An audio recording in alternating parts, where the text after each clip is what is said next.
Komisi 1 DPR RI menyatakan uji kelayakan dan kepatutan Jenderal Agus Subianto segera digelar, menunggu keputusan pimpinan DPR dan Badan Musyawarah DPR RI.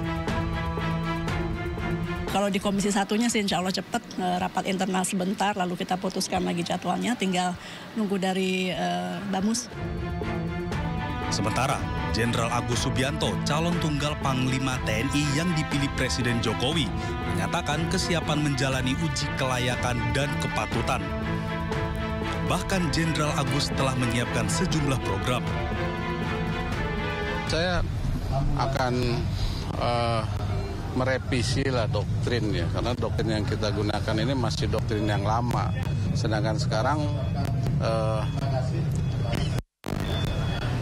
jadi kita doktrin harus mengikuti bank listra yang ada.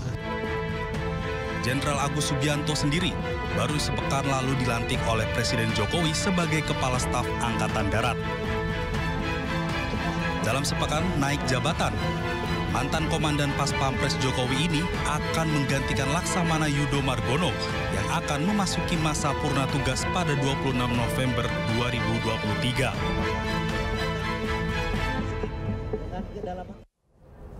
Ya, Anda kembali di Breaking News, pemirsa. Lantas siapakah sebenarnya sosok Jenderal TNI Agus Subianto yang menjadi calon Panglima TNI kali ini?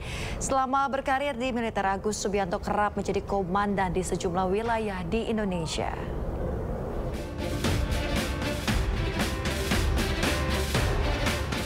Kepala Staf Angkatan Darat Jenderal TNI Subianto yang baru saja dilantik 25 Oktober lalu ditunjuk Presiden menjadi calon Panglima TNI.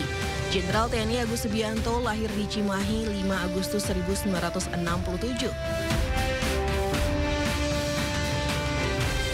Agus juga lulusan Akademi Militer tahun 1991 dan mengawali karir militernya dengan menjabat Kasih Ops Sektor A di Timur Timur.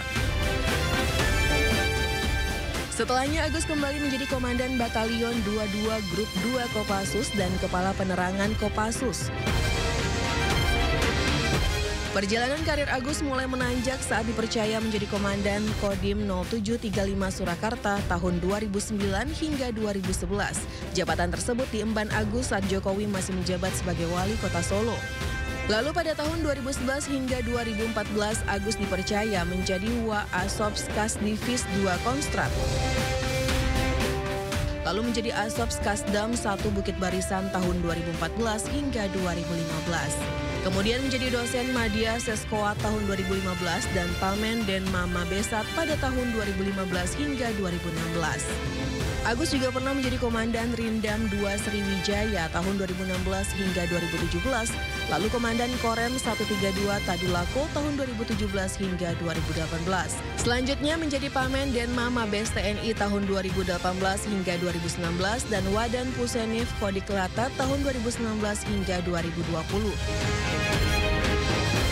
Selain itu, Agus juga pernah menjabat Komandan Korem 061 Surya Kencana tahun 2020, Komandan Pas Pampres tahun 2020 hingga 2021, Pangdam 3 Siliwangi tahun 2021 hingga 2022, dan Wakasat pada tahun 2022.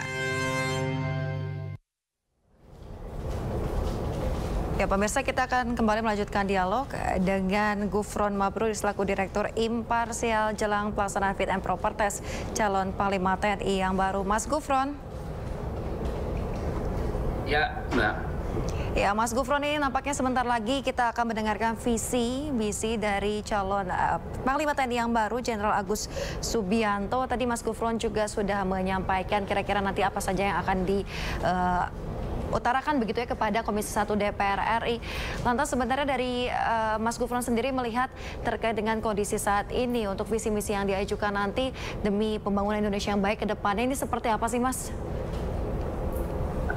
Pertama ya, karena ini fit and proper test ya, penekanannya tentu saja diarahkan kepada, selain kepada calon Panglima TNI ya, tetapi juga ke DPR ya, Komisi 1 DPR RI ya. Saya sih pertama berharap tentu saja fit and proper test ini nggak cuma sekedar formalitas ya.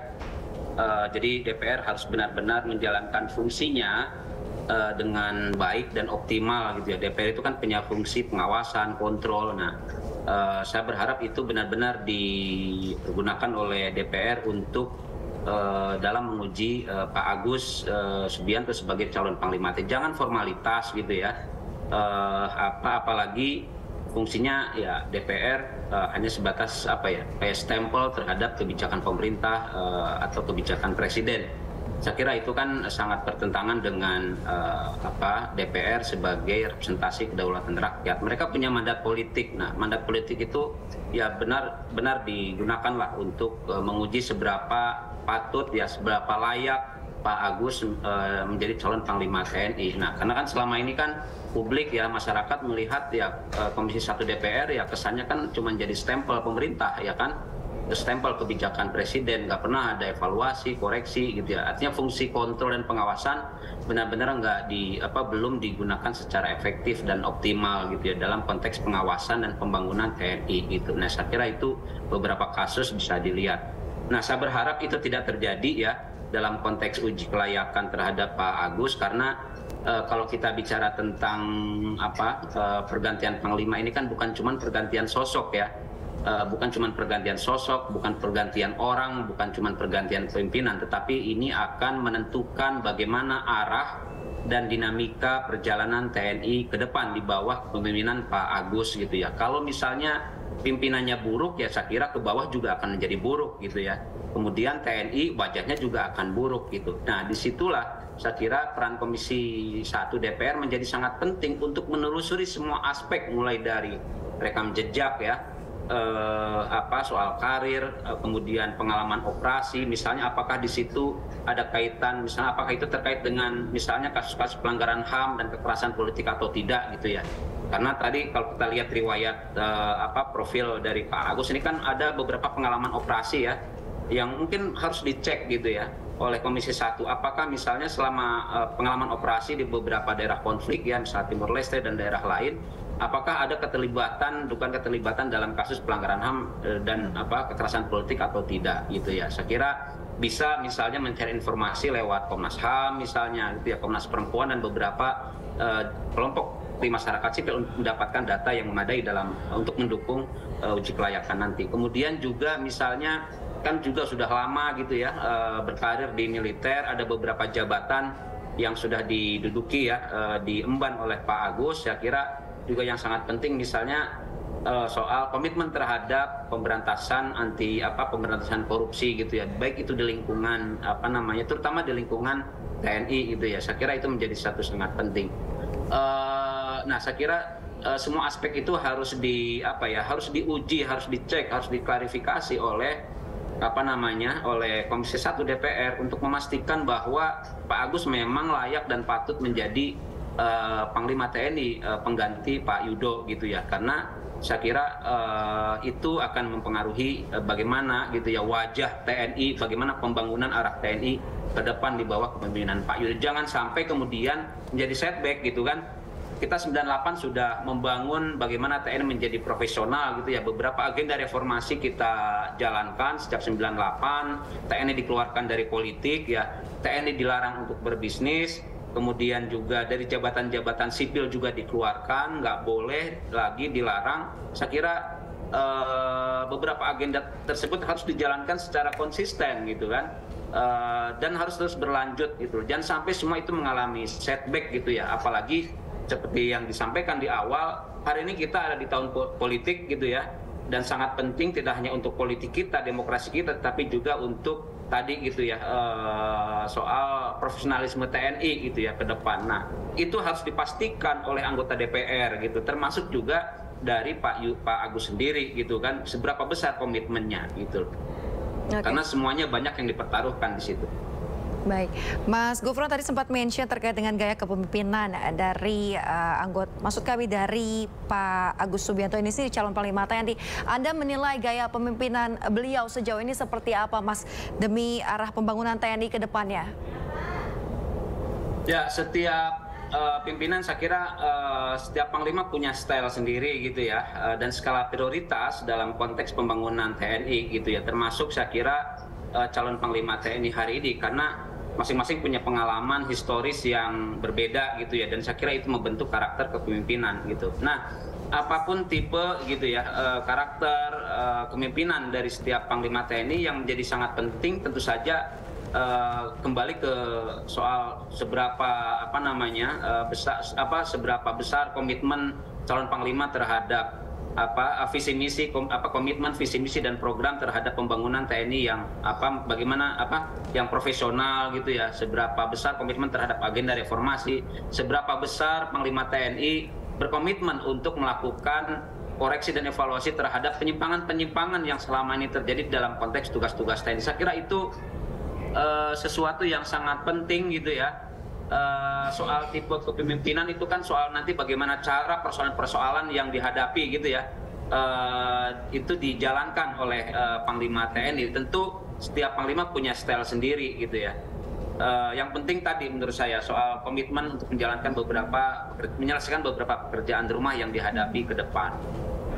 Itu. Oke.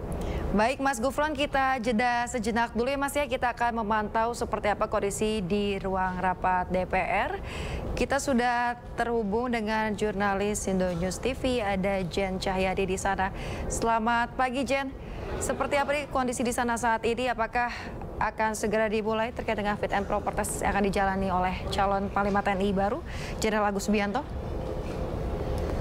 Ya, selamat pagi Yasmin dan juga pemirsa, melaporkan langsung saat ini dari Gedung DPR RI baru saja sekitar pukul 9:45 waktu Indonesia Barat, calon Panglima TNI Jenderal Agus Subianto tiba di Gedung DPR RI didampingi dengan Kapolri Jenderal Listio Sigit dan juga didampingi dengan Panglima TNI Laksamana Yudo Margono, dan nantinya sesaat lagi sekitar pukul 10 kami akan bersama-sama mendengarkan visi dan misi yang akan disampaikan oleh calon Panglima TNI Jenderal Agus Subianto yang juga merupakan salah satu rangkaian dari fit and proper test yang dilakukan.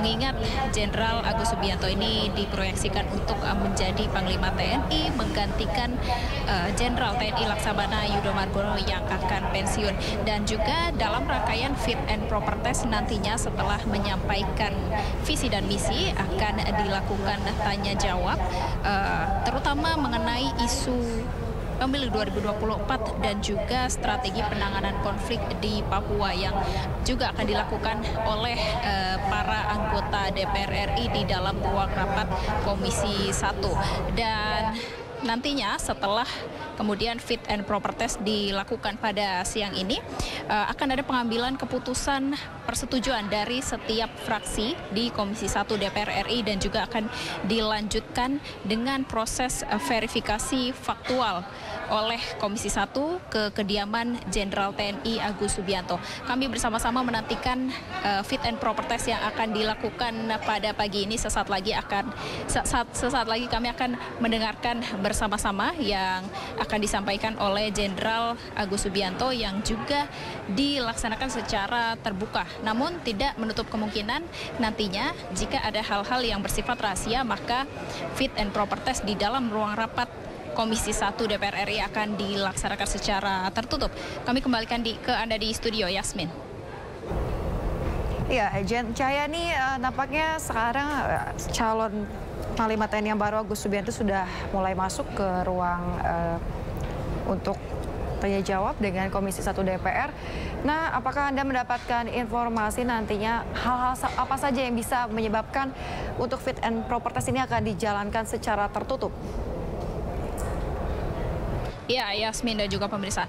Nantinya memang akan ada tanya jawab yang akan dilakukan oleh para anggota DPR Komisi 1 dengan Jenderal Agus Subianto yang tidak menutup kemungkinan juga akan dilakukan secara tertutup. Dan ini memang tanya jawab terutama mengenai konflik di Papua dan juga isu pemilu 2024 mendatang, mengingat akan segera digantikannya Panglima TNI dan juga pemilu 2024 juga akan segera dilaksanakan bulan Februari 2024. Dan memang yang menjadi pertanyaan di sini bagaimanakah topik yang nanti akan dibahas di dalam, apa sajakah yang akan dirahasiakan begitu, sehingga akan tes fit and proper test akan dilaksanakan secara tertutup.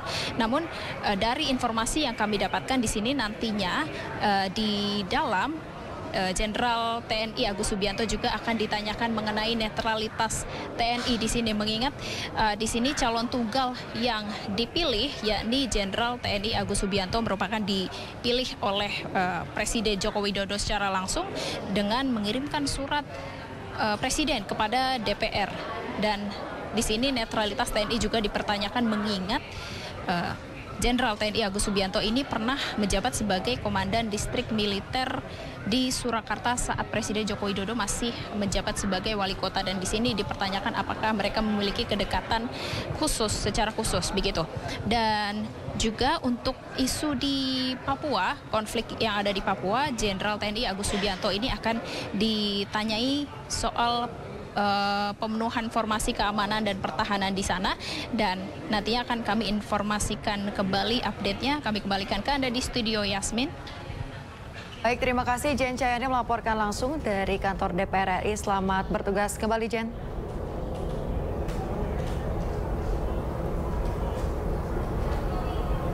Ya pemirsa, seperti inilah kondisi terkini di gedung DPR RI menjelang fit and proper test yang akan dijalani oleh calon Panglima TNI yang baru, Jenderal Agus Subianto.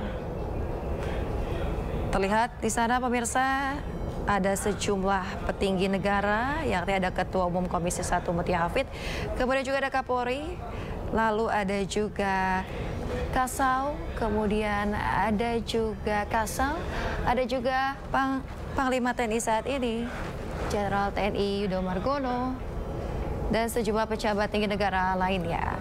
Dan nampaknya sesaat lagi fit and proper test akan segera dimulai, yang mana dimulai dengan pemaparan visi misi dari calon Panglima TNI yang baru, Jenderal Agus Subianto.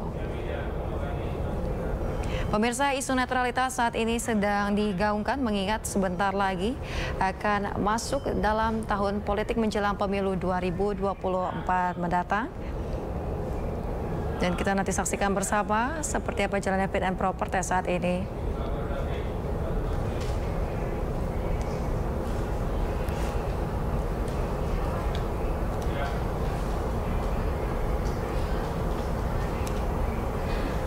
Ya, seperti inilah kondisi terkini di kantor DPR RI menjelang pelaksanaan fit and proper test calon Panglima TNI yang baru.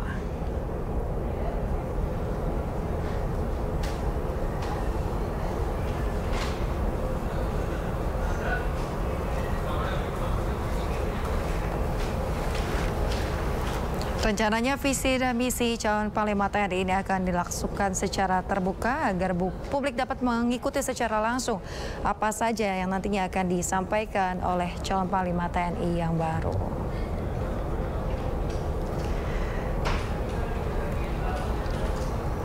Adapun uji kelayakan akan dilaksanakan tertutup jika hal ini menyangkut dengan kerahasiaan negara.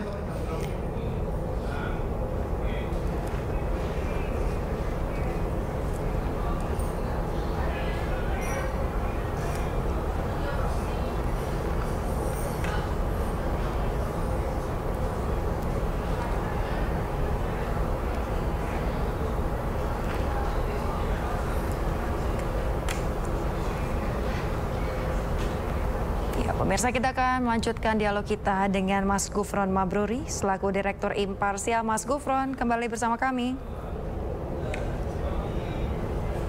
Ya, Mas Gufron, tadi diinformasikan oleh reporter kami yang berada di gedung DPR RI terkait dengan visi misi yang nanti akan dipaparkan, selain tentunya tentang netralitas dan juga akan ada isu Papua yang nanti akan diangkat. Tanggapan Anda seperti apa, Mas? Ya, saya setuju dengan dua pertanyaan tadi ya, karena dua pertanyaan tadi merupakan isu yang sangat krusial kalau kita bicara tentang peran TNI hari ini gitu ya. Soal isu netralitas hari ini yang memang itu menjadi concern semua elemen di masyarakat ya. Jadi itu harus benar-benar dipastikan bahwa calon Panglima TNI ke depan betul-betul harus bisa menjamin dan memastikan TNI betul-betul netral, nggak boleh terlibat dalam kegiatan mendukung dalam berbagai bentuk apapun ya, di semua level, di semua tingkatan TNI, mulai dari pimpinan sampai bawahan gitu ya. Kemudian dan saya kira juga sangat penting gitu ya, misalnya soal akuntabilitas gitu. Kalau misalnya ada anggota TNI, pimpinan anggota TNI yang melakukan pelanggaran terhadap netralitas, harus ada pemberian sanksi yang sangat yang keras dan tegas gitu ya, karena dampaknya sangat besar, tidak hanya ke internal tetapi juga eksternal.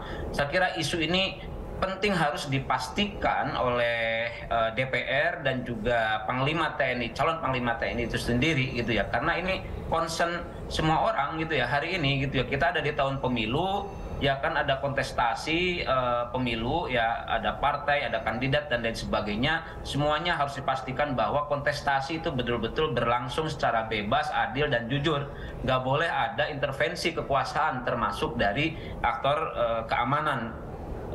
Jadi itu saya kira harus dikejar, harus diklarifikasi oleh DPR dalam konteks fit and proper test gitu. Nah idealnya kan kalau kita bicara tentang bagaimana posisi TNI dalam konteks di tengah-tengah penyelenggaraan pemilu, ya seharusnya mereka kan ada di barak ya kan, nggak boleh keluar, karena pengamanan pemilu kan sebenarnya bukan tugas TNI gitu. Itu tugas, kalau berkaitan dengan keamanan ya itu tugasnya polisi, ya polisi yang harus menghandle, menangani persoalan tersebut, bukan TNI. Jadi secara prinsip ya kalau kita bicara kerangka normatifnya, aturannya TNI harus ada di barak, dia nggak boleh keluar dalam konteks, termasuk dalam konteks penanganan keamanan dan keamanan dalam konteks dalam penyelenggaraan pemilu gitu ya.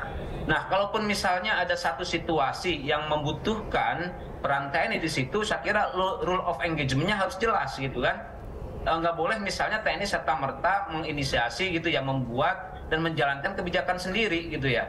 Itu harus ada kerangka aturan yang jelas gitu ya, rule of engagement-nya, keterlibatannya gitu ya. Dan kalau kita mengacu kepada, kan itu kan sudah ada di Undang-Undang TNI kerangka pengaturannya, tinggal tunduk dan patuh ke situ gitu ya. Harus ada misalnya ada kondisi objektif yang memang benar-benar TNI dibutuhkan ya untuk pengamanan gitu kan. Kemudian juga ada permintaan dari instansi terkait gitu ya. Jadi nggak boleh TNI sekonyong-konyong lah bahasanya gitu ya, terlibat dalam urusan keamanan dalam negeri. Kemudian juga harus ada keputusan politik sipil gitu kan, otoritas politik gitu ya. Dan keputusan politik ini ya itu dari presiden dan harus sifatnya tertulis gitu kan, supaya pengawasan dan akuntabilitasnya jelas. Jadi secara umum rule of engagement-nya harus ada gitu, harus jelas, harus terukur gitu kan, sehingga bisa diawasi. Kalau situasi tadi nggak ada, ya TNI seharusnya tetap di barak.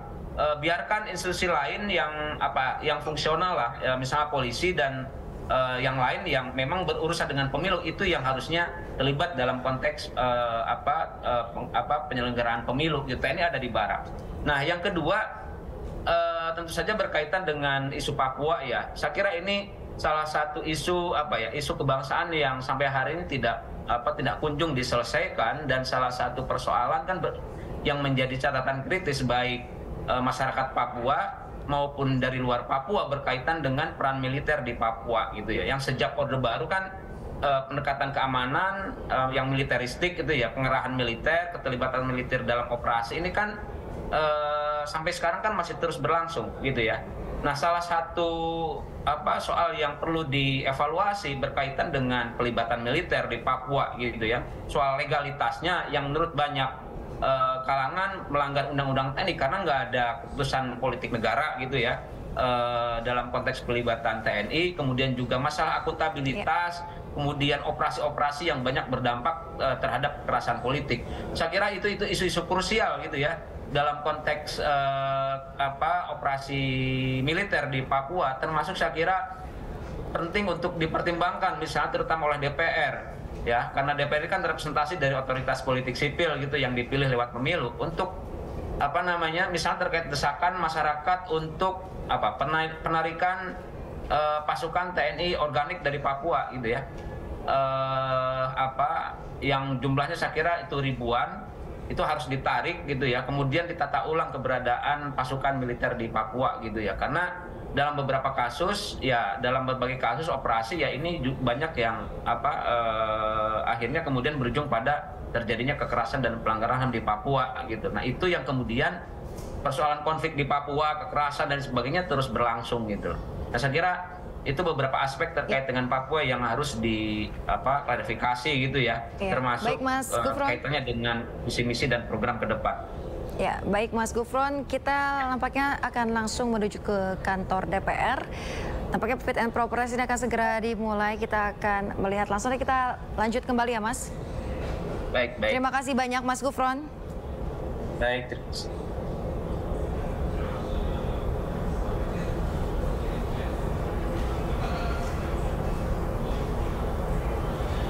Ya, pemirsa, nampaknya saat ini sudah berlangsung sidang fit and proper test untuk calon Panglima TNI yang baru Jenderal Agus Subianto. Saat ini Ketua Komisi 1 Mutia Hafid nampaknya sedang melakukan sesi tanya jawab dan akan memimpin jalannya sidang fit and proper test calon Panglima TNI yang baru.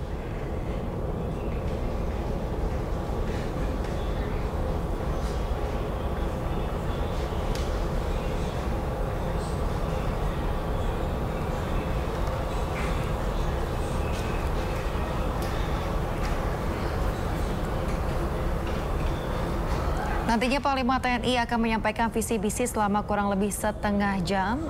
Hal ini akan disampaikan secara terbuka agar publik juga dapat mengikuti.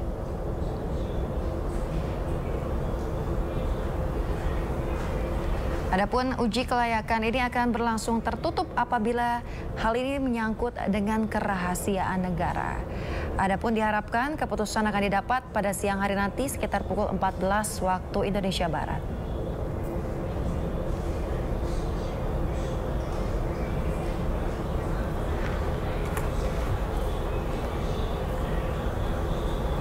Kita berikan waktu ke calon Panglima. Mekanisme RDPU kita pada hari ini yaitu A. Penyampaian visi misi.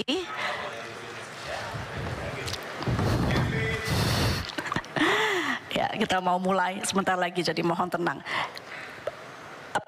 Mekanisme RDPU kita hari ini, A. Penyampaian visi misi oleh calon Panglima TNI dilaksanakan secara terbuka, alokasi waktu kurang lebih 30 menit, Bapak. Saya lihat di sini 10 lembar, jadi silakan mengatur dengan maksimal waktu 30 menit. B. Pendalaman atau tanya jawab dari fraksi-fraksi diberikan alokasi kurang lebih 7 menit. Mohon juga untuk bisa tepat waktu di 7 menit dan mengatur jika memang ada sisa boleh anggota fraksi atau poksi lainnya bertanya. C. Jawaban calon Panglima TNI terhadap pendalaman dari fraksi-fraksi diberikan alokasi 20 menit. Jadi itu kurang lebih mekanismenya. Kita persilahkan kepada yang terhormat calon Panglima TNI Jenderal TNI Agus Subianto SEMSI untuk menyampaikan visi dan misinya. Sekali lagi mohon ruangan bisa tenang karena ini menyangkut pertahanan kita ke depan. Silakan. Terima kasih Bu Ketua. Bismillahirrahmanirrahim. Assalamualaikum warahmatullahi wabarakatuh. Salam sejahtera untuk kita semua. Salam, Om Swastiastu, Nama Budaya, Salam Kebajikan. Yang terhormat dan yang saya muliakan Ketua Komisi 1 DPR RI, Ibu Mutia Hafid. Yang saya hormati para Wakil Ketua Komisi 1 DPR RI, Bapak Utut Adianto, Bapak Sugiono, Bapak Teguh Rifki Harsa, dan Bapak Abdul Haris Almashari. Yang saya hormati para ketua fraksi, Bapak Ibu anggota Komisi 1 DPR RI yang saya hormati, serta hadirin sekalian yang berbahagia. Pertama-tama kita panjatkan puji dan syukur kehadirat Tuhan yang Maha Pengasih, lagi Maha Penyayang, karena atas rahmat dan karunia-Nya kita diberikan kekuatan dan kesehatan untuk dapat hadir pada acara yang sangat penting ini. Kita patut bersyukur karena stabilitas keamanan di negara kita masih terkendali dan roda pemerintahan dapat berjalan dengan lancar. Bila kita melihat di belahan bumi yang lain, saat ini mereka sedang hidup dalam situasi perang yang mencekam, penuh dengan tekanan dan ribuan nyawa menjadi korban. Bahkan hingga saat ini perang Rusia-Ukraina, dan konflik Israel-Palestina belum juga menunjukkan tanda-tanda akan berakhir. Hal tersebut patut menjadi renungan kita bahwa konflik bersenjata dan perang terbuka dapat terjadi kapan saja dan dialami oleh negara manapun. Sis pacem para bellum. Jika menginginkan perdamaian, bersiaplah untuk perang. Adagium di atas harus diingat kembali oleh semua komponen bangsa, terutama kita yang berada di ruangan ini, karena suatu sistem persenjataan dan pertahanan negara tidak dapat dibangun dalam waktu singkat, setahun atau 2 tahun, tetapi harus direncanakan dan disiapkan dalam jangka panjang. Apa yang kita bangun dan kembangkan sekarang adalah untuk kesiapan pada 1 atau 2 dekade mendatang. Pimpinan rapat dan segenap anggota Komisi 1 yang saya hormati, sebagaimana tertuang dalam Undang-Undang Nomor 34 Tahun 2004 tentang Tentara Nasional Indonesia, negara telah mengatur tugas dan kewajiban Panglima TNI, yaitu memimpin segenap jajaran TNI dan melaksanakan kebijakan pertahanan negara sesuai konstitusi. Saya sebagai calon Panglima TNI berkomitmen akan melanjutkan apa yang sudah dilaksanakan oleh para panglima sebelumnya dan program-programnya. Sebagaimana tertuang dalam rencana strategis TNI tahun 2020-2024 yang berpedoman pada sasaran kegiatan prioritas nasional pada rencana pembangunan jangka menengah nasional tahun 2020-2024 dan rencana strategis Kemhan dan TNI tahun 2020-2024 dengan selalu mempertimbangkan secara seksama perkembangan lingkungan strategis dan tantangan yang akan dihadapi. Dalam pandangan saya, guna terlaksananya semua tugas TNI yang telah ditetapkan, saya memiliki visi TNI yang prima, yaitu TNI yang profesional, responsif, integratif, modern, dan adaptif. Dalam rangka membangun institusi TNI yang memiliki daya tahan dan daya gempur guna menghadapi serta mengatasi segala bentuk ancaman, gangguan, hambatan, dan tantangan yang akan membahayakan integritas bangsa dan negara. Untuk mewujudkan visi di atas, saya akan menyampaikan beberapa misi berikut. Pertama, memelihara dan memantapkan profesionalisme TNI sebagai alat pertahanan negara. Kedua, meningkatkan kemampuan yang responsif dalam menghadapi perkembangan lingkungan strategis.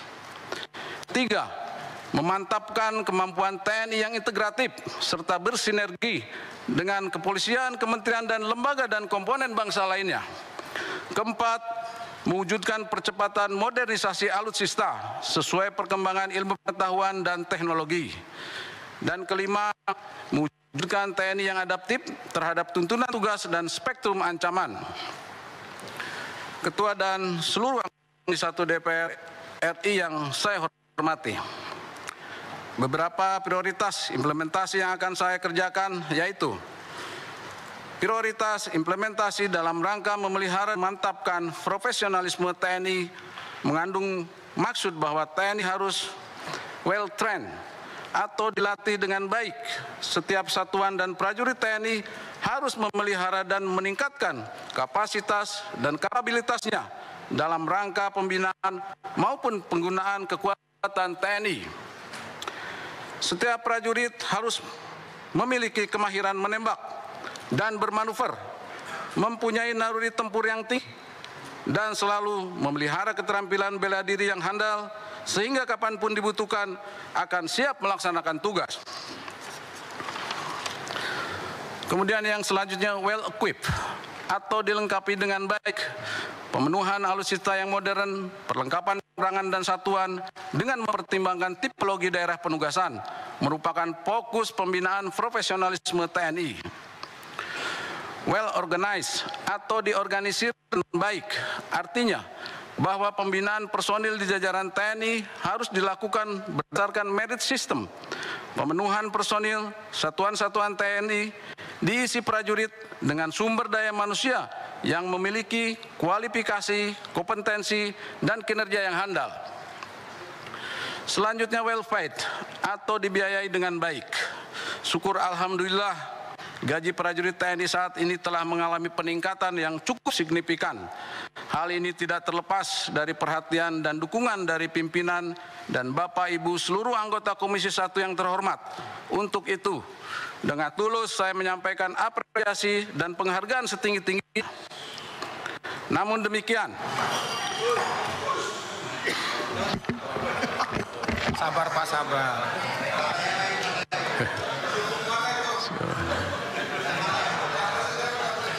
Baik, saya lanjutkan.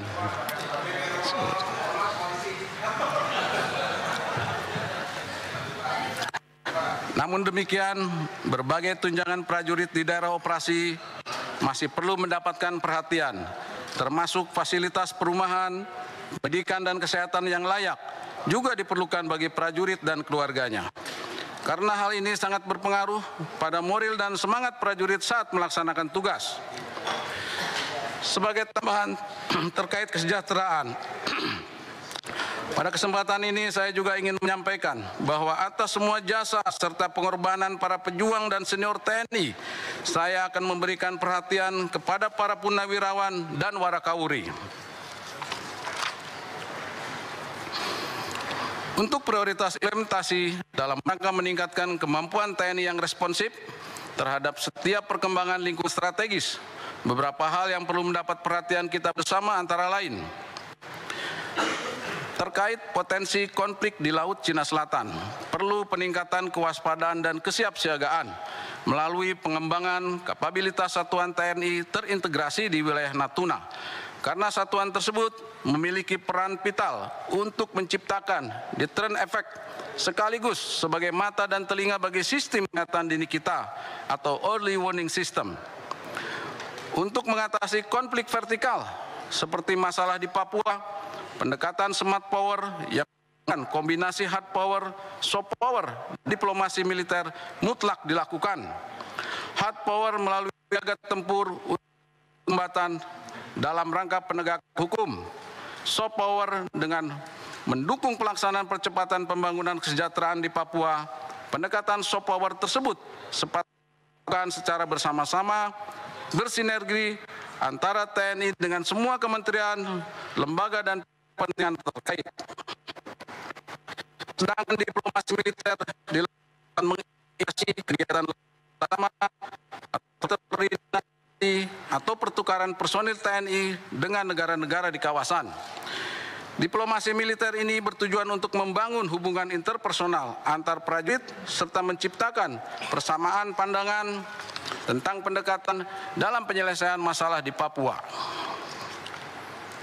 Kemudian berkaitan dengan Pesta Demokrasi Pemilu 2024, saya berkomitmen untuk memberikan jaminan netralitas TNI pada setiap tahapan pemilu, sekaligus akan memperkuat sinergitas dan soliditas TNI Polri dalam mengamankan jalannya proses demokrasi melalui latihan dan posko bersama, sehingga kelangsungan roda pemerintahan dan stabilitas politik tetap terjaga. Selanjutnya mengenai konflik horizontal, saya akan lebih mengedepankan upaya untuk meredam potensi konflik yang ada dengan menginstruksikan kepada seluruh jajaran TNI untuk mengoptimalkan kemampuan teritorial dalam rangka deteksi dini, cegah dini, dan penanggulangan dini bersama aparat keamanan lainnya.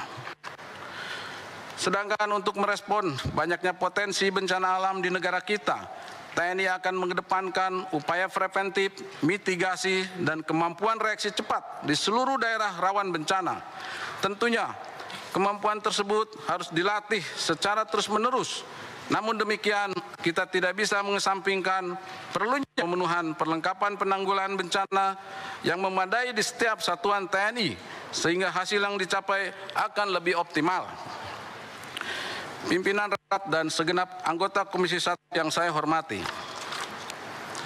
berangkat dari fenomena perang ke depan yang akan sangat bergantung pada teknologi, maka beberapa program prioritas yang akan saya lakukan untuk memantapkan kemampuan TNI yang integratif, yaitu pertama, mengintegrasikan seluruh alutsista TNI dalam sistem pertahanan terpadu melalui Network Centric Warfare System guna meningkatkan pertahanan negara, termasuk kawasan Ibu Kota Nusantara.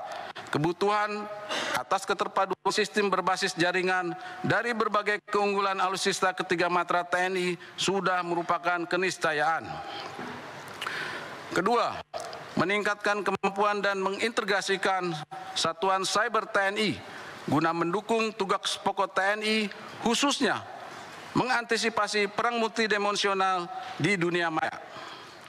Dan ketiga, meningkatkan peran intelijen atau kecerdasan buatan dan informatika harus dilakukan secara terprogram serta berorientasi pada integrated based system yang merupakan sebuah sistem berbasis keterpaduan untuk menjamin adanya interoperabilitas seluruh matra dalam rangka meningkatkan efektivitas pencapaian tugas pokok TNI.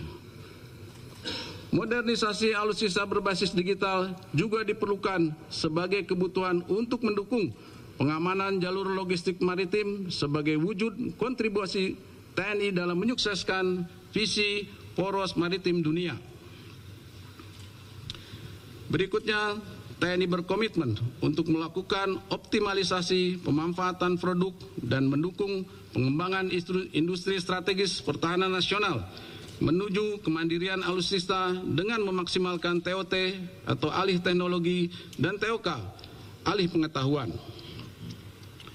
Kedepan, pengadaan alutsista, perlengkapan dan peralatan di jajaran TNI harus berdasarkan pada kebutuhan satuan, di mana prosesnya dilakukan secara transparan dan akuntabel sesuai prinsip good governance. Semua pembangunan dan pengembangan sistem di lingkungan TNI harus diyakinkan akan memberi nilai tambah terhadap sumber daya yang sudah dimiliki. Dan terakhir, sebagai prioritas implementasi dalam mewujudkan